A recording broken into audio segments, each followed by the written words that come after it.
Ayo, what is up everyone? It is the Alpha J of the Alpha J Show, and today we're going to be talking about the hate for Teen Titans Go. Perfect way to start off this double versus that I have planned, am I right? If you want to get straight to this review, go to the time that's on the video because this will be a little long. I get it, everyone is sick of people hating the show. For me, I got sick of everyone using the same arguments and the same episodes to denounce the show. It sucks because of the fourth wall. Let's get serious. Waffles, Return of Slade, whatever. Then it finally turned out a quote-unquote good episode, 40-40-20, because of its song and animation. And I'll go more in depth about 40-40-20 in a later video. Boy, won't that be fun. But I do want to reiterate one thing if you've never saw my first videos. I actually liked, and I did a positive review on Teen Titans Go. And still do like early Teen Titans Go. I like Driver's Ed. I did a review on that. Go check it out. It's still up and I still stand by it. I like La Lava Dia more from season 1. I promise you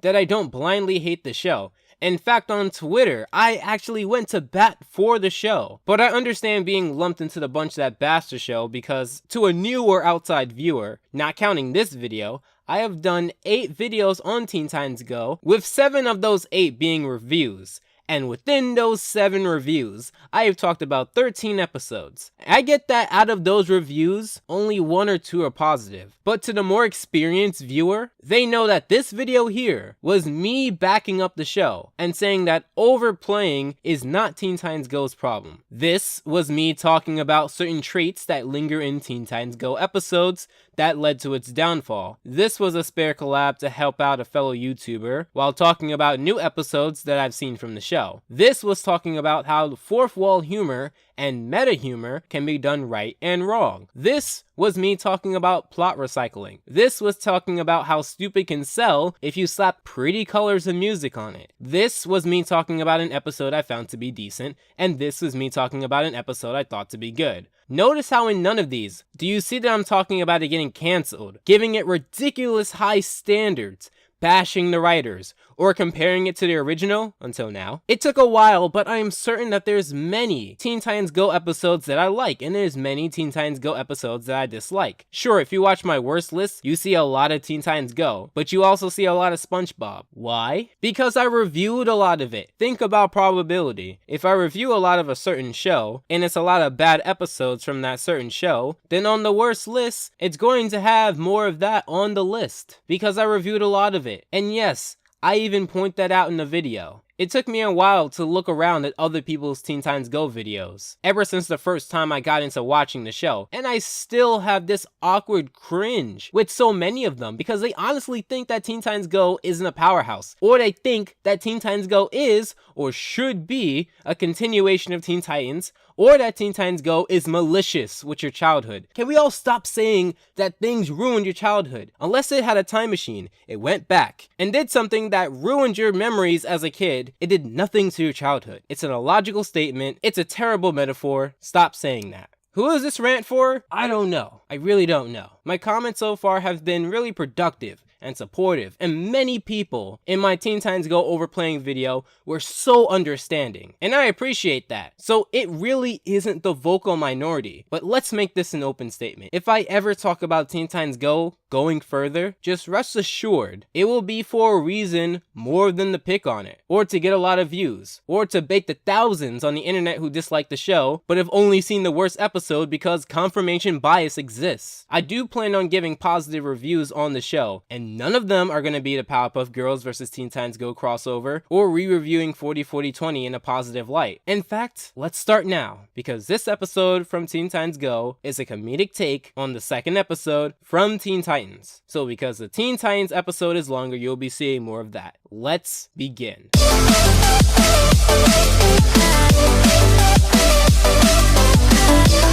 Before I begin, I want to shout out these comments here. I really do appreciate them. They're so motivating. Keep them coming. Let's see if we can fill up the screen with a lot of your positive comments, your constructive criticism, or your funny jokes. And also, huge shout out to this Raven fan art here. I saw it on Twitter and I was blown away with the quality. And the link to her Twitter profile will be in the description below as the tweet. So make sure to give it a lot of likes, a lot of retweets, and tell her that I sent you. So let's get into this. The episode starts out with Robin and Starfire watching fireworks. The dialogue they have is pretty good, with Starfire retaining her curiosity and humbleness within the exchange of words. It gets to the finale, and Starfire is abducted by these squid robotic-like creatures. While that abrupt chaos is going on, Beast Boy and Cyborg are playing at those rings and bottles things at the carnival, giving Raven a chicken that they won. I will say that the Teen Titans acting teen is a very refreshing experience. Robin tells the crew that Starfire is in trouble, and we get this action sequence, which is actually really good for the time. I like how she retains character through it, and you don't really know what that squid wants, but because of the mysterious aura and it being one of the first things we get in the plot, you might really want to know. They have some awesome one-liners before they all defend their friend. Not to mention that the design of the squid, really cool. And with one hit, it looks like the squid is down, thanks to the leader Robin. However, that was just a false victory, as it comes back, but it's dealt with quite easily, with a neat and clever transition back into the fireworks, which is a bit weird because Robin said there was a grand finale, but wording aside, the fact that an awesome action sequence happened with good reason and great development that was packed into 5 minutes is actually pretty impressive.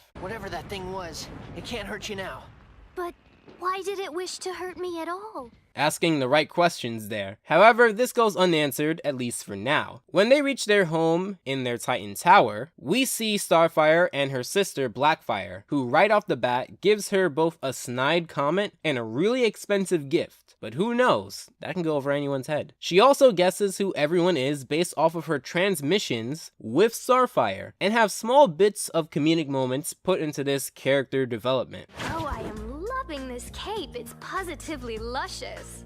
And this mask makes you look very mysterious. So, beloved sister, what brings you to Earth? That got a chuckle out of me, if I must admit. And that was a jackhammer sound effect. So Blackfire wanted to know if the Earthlings like to party, and she also needed a rest after getting sucked into a black hole. She was also cruising through forbidden areas in space, which her goody two-shoes sister points out that the male members of the crew don't really care about. We also see a little bit of tension, where Blackfire orders Star to get her, quote-unquote, one of those sodas she heard all about, and Starfire can be seen visibly effective. So now we switch over to Teen Titans Go. So this episode starts out with Starfire watering flowers until this robot crashes near her. We then get to see some action earlier than the other episode, but to be fair, Teen Titans Go has less time to cover what they want, and also sets up a few things. Apparently, Blackfire came back to see her little sister, Starfire, and unlike in TV Night, they set up that Blackfire and Starfire have a troubled past, and not leave it to those who already know the backstory, because many people growing up are just now learning about the Teen Titans through this reboot. I do think the action here is spot on, and for a comedy show, it did not drag on. So Blackfire really does want to make amends with Starfire, or does she? So we get to see the other Titans in this reboot, and they are not happy to see Blackfire, and see through the ruse, whereas Starfire is blinded by childhood memories and blind sisterly love. I do like this contrast, and unlike in other episodes, the person who's ignorant is the person learning the lesson. So Blackfire exerts her, let's say, confidence on Robin, and if you remember from the other series, Blackfire knows that Starfire has a thing for Robin, I think, because since here in the series, Starfire has said multiple times that she's not into Robin, but I guess you're not supposed to think about that. So Robin, being the caring leader he was in season 1, pulls Starfire aside and tries to talk her out of her delusion. And Blackfire knows.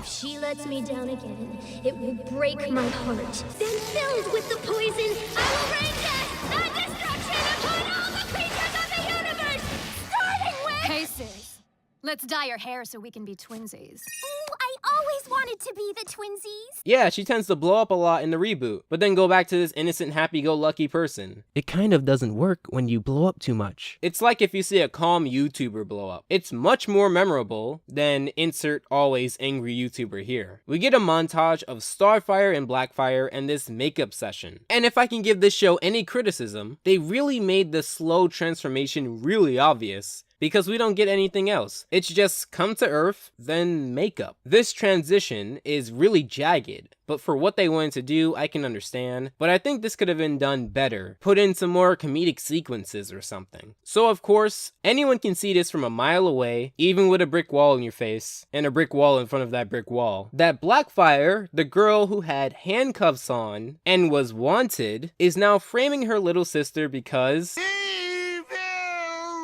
this beginning was really solid, and I do want to get back to the other Titans now. Coming back over to the other Titans, we see those mysterious creatures in an alien ship. The design of the spaceship looks really cool, and they apparently had 4 pods, cruising for quote-unquote the girl, and 3 of them were on 3 other planets. Wow, these things must be efficient. Also, before I forget, the sound design of the whole show is actually really good, and they chose some really unorthodox sounds for many moments. So after some time, Starfire wants to spend time with Blackfire, but it seems that within a short time, she has won over a few people in the Titans Tower, mainly Beast Boy and Cyborg. I do notice some obvious looping within this part, but this was their second episode, so I can't really give them too much heckling on that part. The faces are very humorous, and I do like the breakneck animation patterns that go on during this non-action based sequence. She goes to ask Raven if she would like to hang out, but Blackfire already wooed Raven over. As well as Robin here, where it may look like they're doing one thing when they clearly aren't, as shown here. It really makes you wonder what Starfire has said in those transmissions, because Blackfire sure seems to know a lot about the other Titans' interests, which was clearly foreshadowed here in the beginning. Blackfire was just showing me some alien martial arts.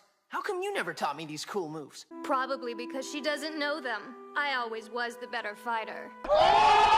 Is it me, or is everyone slightly unaware of Starfire's body language? Starfire tries to up her game with their friends, but Blackfire again steals the show. So we get to this club, which is in an abandoned warehouse, where everyone is dancing. I'm not much of a dancer, so this arm and leg flailing, I think this is accepted. Or the funniest thing ever? Maybe both? So Starfire, who has been on a string of bad luck, loses her friends to Blackfire, and whoever this guy is. You digging the scene? I did not know we were supposed to bring shovels. Yeah, you know that chibi style that Teen Titans Go used to do a lot? Yeah, the show does it sparingly as well. I do think Starfire's torment goes on for quite a bit and drags things out. It also does cause me to not want to repeat myself. As far as the party, it looks pretty standard. Not much jokes are made here anyway, besides the one clip I played earlier. Now here's the one thing I do want to talk about. This rooftop scene. It does connect well with the Ferris wheel scene from earlier. At the carnival, Robin and Starfire talk about how Starfire is beginning to understand the world, Earth, much better. Note that this is the second episode. Here she doubts herself, because Blackfire does things better than her, thus giving both scenes meaning. It does give Robin a better look on the situation as well. However, before Robin can give his 2 cents, Blackfire drags Robin back inside just at the right time, because those squid friends from earlier decide to attack with not just 1, but 3 of those squid bots. The action scene here is actually really good. I don't want to spoil too much of it. Some things really do drag on, especially to a point where you want things to speed up to keep up with your reactions. That's probably one of my main criticisms of the episodes I watched from early Teen Titans. The animation drags, but I try not to hold it against it. I try not to notice too much. Blackfire hits them right where they explode and defeats them instantly, which contrasts with how the Titans before didn't know how to defeat these creatures and were trying out many things. Blackfire gets an official Teen Titans invitation, and to her sister's hidden dismay, she repeats it loud enough for her to hear, while she's in a dumpster. Wow, Blackfire, that's slow. Anyway, let's get back to the other Titans. So we get back to an arrested Starfire. I will say, as a person who watches more than the episodes reviewed by YouTubers of Teen Titans Go, that the animated scenes here look really good, and I would be very happy to explore more of this place, if it ever came back, when it comes to Tamaranian crimes. We also see a small glimpse of Star before it fades to black. Hey, Robin. Anyone ever tell you you have a nice butt? I know butts are supposed to be funny, but I don't know, it's not working for me. I guess I have to be 1, 2, 3, 12 years younger to fully appreciate this rare comedic genius, but I'm going to butt out. and instead give my take on a few substitutions, or should I say buttstitutions, and really show a little bit of what I think could work better. Have Robin be scared and have a dumbbell fall flat on his foot or something, or have Robin be afraid to do this in public and have that be a side plot. But I guess I shouldn't expect too much creativity from an episode called Mr. Butts. So Robin blows up on Blackfire before realizing Starfire's absence, digging up a yard as a result. However, unlike what the Titans want to hear, Blackfire fully admits that she framed Star and is letting her serve her own sentence. For a comedic villain, you really don't need to set up this big dramatic mood, so this actually works well. Think about the Bronze Kneecap or the Dirty Bubble. They are evil and can be menacing, but they don't instill fear 100% of the time, or even 50% of the time, because they're there for comedy, and dramatic story-heavy plot lines, practically never. She's just in jail serving out my sentence. How could you do this to her? Oh, cut me some slack, Mr. Butt. No one ever taught me how to be a good sister. This is another twist on the story that I'm okay with, because it shows that they want to explain why Blackfire was and will be somewhat of a villain, but since this is a comedy, they would much rather go the comedic route of teaching her than the route of a fight or rescue. And I don't mind this. The comedy seems to be somewhere between solid and above average, looking at this as fair as I can. Some of it seems to go on the more mean-spirited side, but I'm willing to overlook it. If Snot Rocket does mean-spirited comedy okay, and I'm willing to look over some of the mean-spirited actions there, then I'm going to be fair and overlook a little bit of it here. The keys to active listening are eye contact and hand-holding. Wow, hand-holding was what they needed in order to listen? No wonder the Titans are so dysfunctional. But as you can see, Blackfire is a villain, so she obviously is not going to do good deeds. This can make her look one note, because good villains are not bad 100% of the time, and have logic to their evil crimes. Whereas here, Blackfire is portrayed as evil as a 16-year-old edgelord going through puberty. We then get Starfire being broken and upset for Blackfire's portrayal. Not sure where she got the photo, or is that a drawing? I think it is, it's not really easy to tell. But she ends up exercising because, well, remember what I showed earlier? I do like how they do show Starfire's side, but I wish they show it more, because we don't get to see much of it. This all kind of feels very one note at times, but to be positive, I do like these transition slides. They have another sequence that is pretty similar to the first, and then another sequence that is similar to the second, which is similar to the first. We also get Starfire for a short period of time again, this time cutting her hair. I know I'm blowing through the sequences, but they aren't really anything truly special. Oh, sister, when you... I'm gonna stop you right there. Your butt looks fantastic in that skirt. They have the bare minimum of slapstick, and it devolves down to a lot of insults, and I do not really find that funny. But let's go back over to the original Teen Titans. Coming back over to the original Teen Titans, we get Starfire abandoning the Teen Titans. Were you just going to leave without saying goodbye?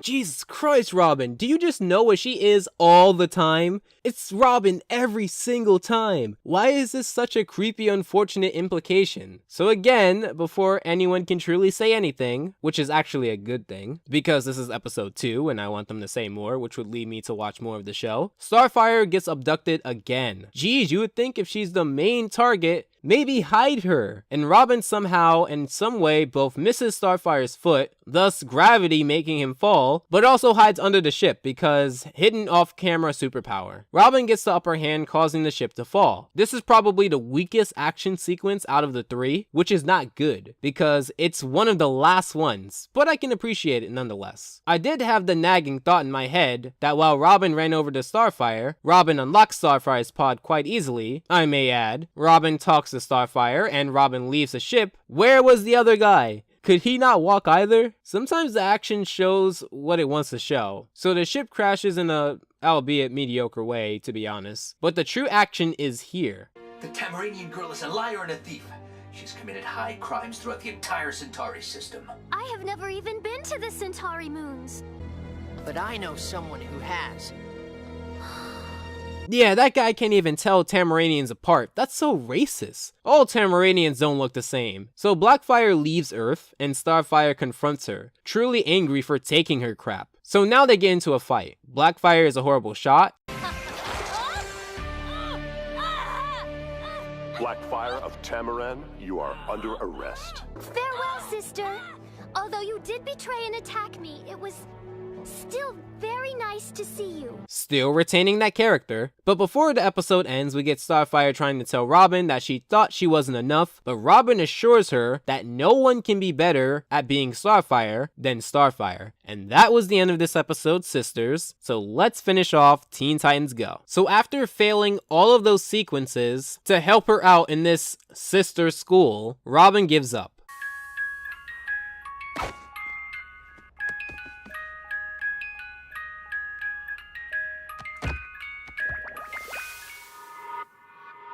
Wait. I want to be a better sister.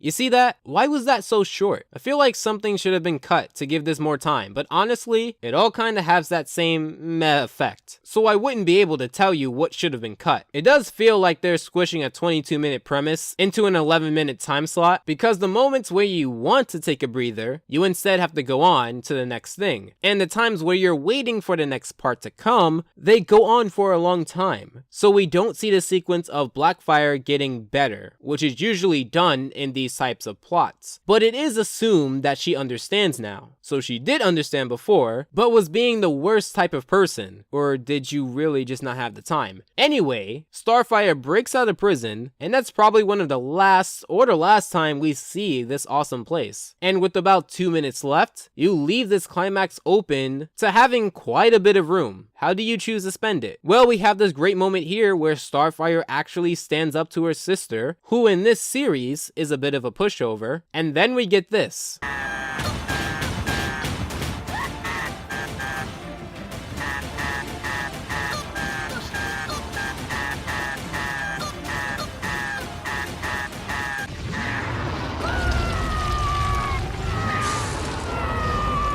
So you did have time, but you instead used that time to invest in repeating animation.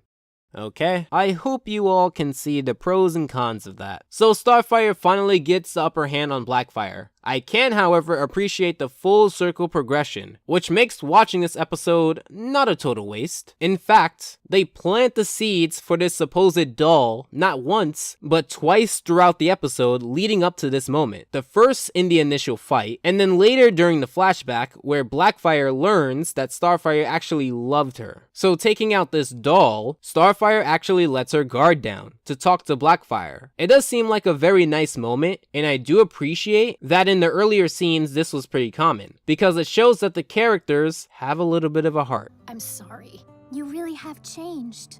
Yes. Well, so have I.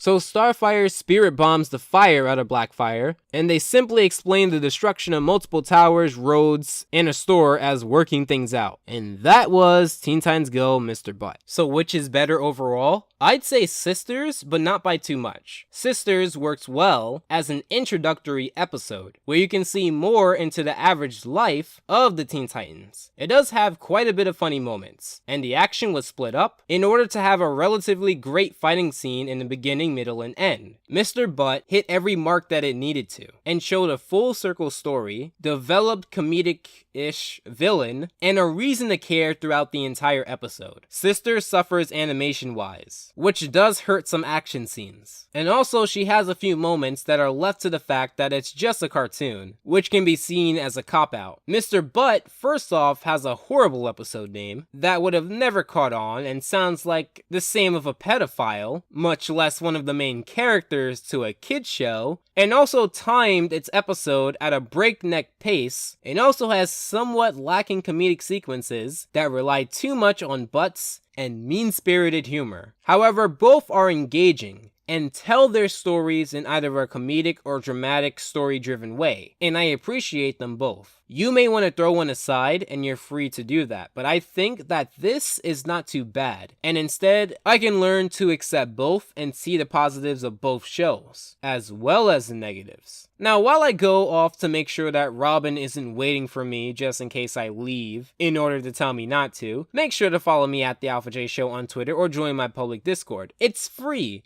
and there's a website or the actual downloaded application where we talk about anything from animation, games, memes, whatever really comes up in conversations. And those links will be in the description below, along with the link to my request page. Please put your request there, not in this video. If you're scrolling down to this video to type a comment about a request here, it will be either ignored or I will redirect you to the description. And this is the perfect time because I'm taking all the requests that I have gotten, even the ones from 9 months ago, and I'm writing them all down. I will update you when I'm finished writing that list, but make sure to put your request in that particular video. It's in the description, it's in the card. You have no excuse. If you really like this versus, check out my other Teen Titans versus with the Angry Beavers and the Fourth Wall episode, or my versus playlist in general. Feel free to subscribe and consider my Patreon. As always, I hope your time was well spent, and Alpha out.